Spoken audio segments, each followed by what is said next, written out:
তৈরি করেছি। এটা হলো ইলেকট্রিক সেফটি প্রজেক্ট। অর্থাৎ এইসব যে টাওয়ারগুলো, এগুলো তো ফিল্ড এরিয়া, মানে মাঠে ঘাটেই বেশি দেখা যায়। তো এই তারগুলো যেগুলো থাকে, ওই তারগুলো ঝড় বৃষ্টি বা এই তারগুলোতে বেশি যদি চাপ ফেলা হয়, তাহলে এই তারগুলো ছিঁড়ে নিচে পড়ে যেতে পারে। তো নিচে যখন এটা পড়বে, তখন চারিদিকে কারেন্ট, বিদ্যুৎ ছড়িয়ে পড়ে। তো যখন বিদ্যুৎ ছড়িয়ে পড়বে, তখন ওখানে যদি কোনো জীবজন্তু থাকে বা কোনো মানুষ থাকে, তারা শক খেতে পারে। বা যদি তারটা ছিঁড়ে অন্য কোনো তারের ওপরে তা পড়ে, তাহলে শর্ট সার্কিট হতে পারে, যার ফলে এই ট্রান্সমিশনটা মানে ফেটে যেতে পারে বা ব্লাস্ট হয়ে যেতে পারে, মানে চাপ পড়লে নষ্ট হয়ে যেতে পারে, যে কারণে মেনটেন্যান্সের খরচাটা আমাদের বেশি পড়বে। যে কারণে আমরা এই প্রজেক্টটি করি।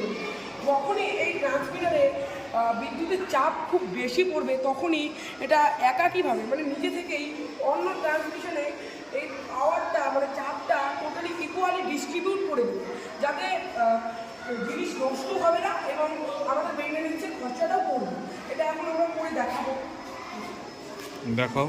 তো আমরা তো এখানে লাইনটা চোখে দেখতে পাই না, আমরা এই চোখে দেখার জন্য এই এলইডি ছোট বাল্বগুলো লাগিয়েছি এখানে।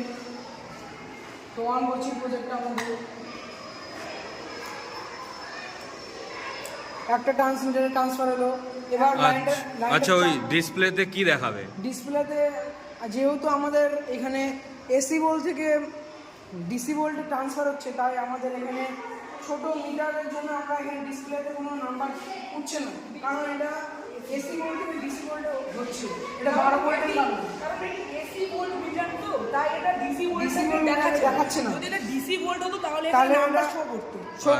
আচ্ছা, এটা যদি রিয়েল লাইফে করা যায় তাহলে এটা শো করবে। এবার লোডটা বেশি করছে, এই যে আমরা ঘোরাচ্ছি রেগুলেটরটা, মানে এখানে আমরা রেগুলেটর ঘোরানোর মাধ্যমে এটা দেখাচ্ছি মানে কোন বিদ্যুৎ বেশি উৎপন্ন হচ্ছে শহর হিসেবে ধরা যেতে পারে, মানে একটা শহরে খুব বেশি বিদ্যুৎ অপচয় হচ্ছে, সেই কারণে এই ট্রান্সমিটারগুলোতে খুব বেশি চাপ পড়ে। এই চাপটা এইটাতে ডিস্ট্রিবিউট হয়ে যাবে, সমান হবে না পরে কি হয়ে যাবে। এবার এখানে দুইটা তার যদি একসঙ্গে সংস্পর্শে আসে, তখন এই সাপ্লাই লাইন সাপ্লাই পুরোটা অফ হয়ে যাবে। আচ্ছা, দুটো তার যদি একসঙ্গে লেগে যায় তাহলে অটোমেটিক্যালি এটা কাট হয়ে যাবে, পাওয়ার কাট। দুটো তার থেকে মানে বিদ্যুৎ কাট হয়ে যাবে। আচ্ছা, বাহ, কাট হয়ে যাবে। আচ্ছা। এবার এটা বলে লাইন টু লাইন ফল। এবার আমরা যেটা দেখাবো, এটা লাইন টু গ্রাউন্ড ফল।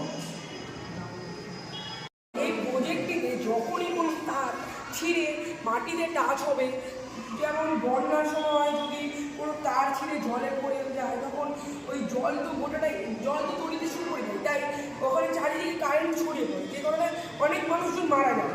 তাই আমরা এখানে যখনই আমরা এটা তৈরি করছি, যখনই কোনো তার ছিঁড়ে নিচে পড়বে, তখনই গোটা সিস্টেমটা কাট হয়ে যাবে। আমরা এটা করে দেখাচ্ছি। লাইনটা একটা সাপ্লাই হলো, আরেকটা সাপ্লাই হলো, ঠিক। এবার তারটা আমরা ছিঁড়ে ফেলছি, মানে ঝড় বৃষ্টি নাই, ঝড় বৃষ্টি এখানে তো দেখা যাবে না, কিন্তু আমরা ছিঁড়ে ফেলছি। ঠিক আছে, ফেলছি।